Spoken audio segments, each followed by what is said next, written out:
May morning drip irrigation guys. Bago kayo guys.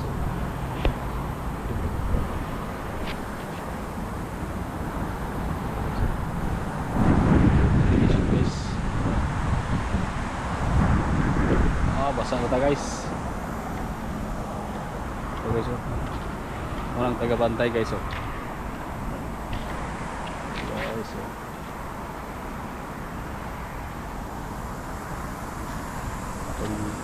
tuon guys. Muna yung pangdilig nila dali sa Saudi guys. Muna yung drip irrigation guys. Pon guys, pasig maka-install tani dito sa atong napalit na yuta guys.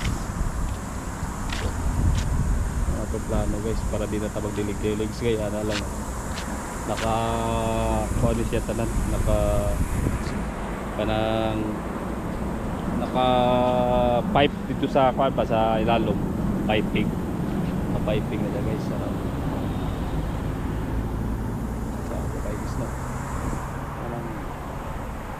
Nga kay farm inaniwan mo dito, hindi na ka magtuan, magdilig-dilig, naka pipe lang tanan. Ang tawag nga guys, drip irrigation.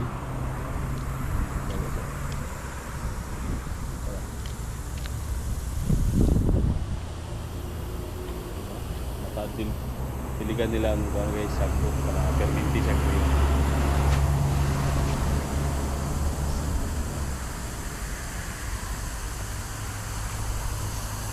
Yan ito na ayos kayo dito.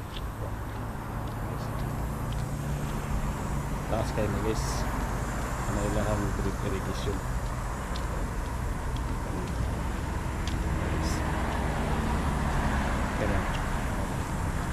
Kaya na ayos o.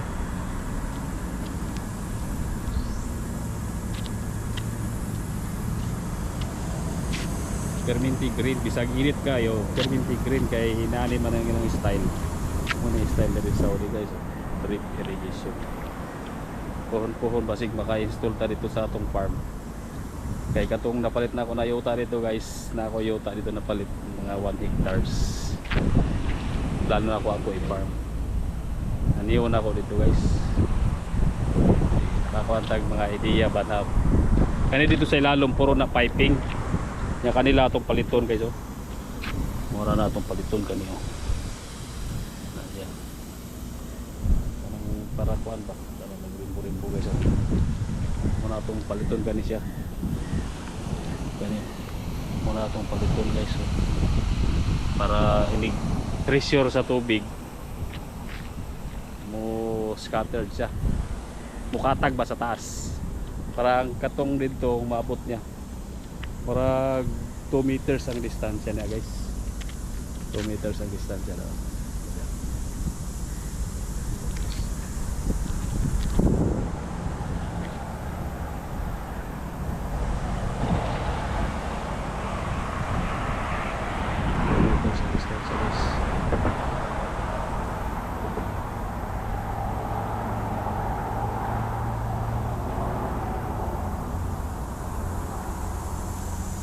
Yang 2 meters by 2 meters na distansya niya. Mabot naman ang dito sa kuan yung distansya sa pikas. Bali mabot na ang tubig dito sa pikas niya distansya guys.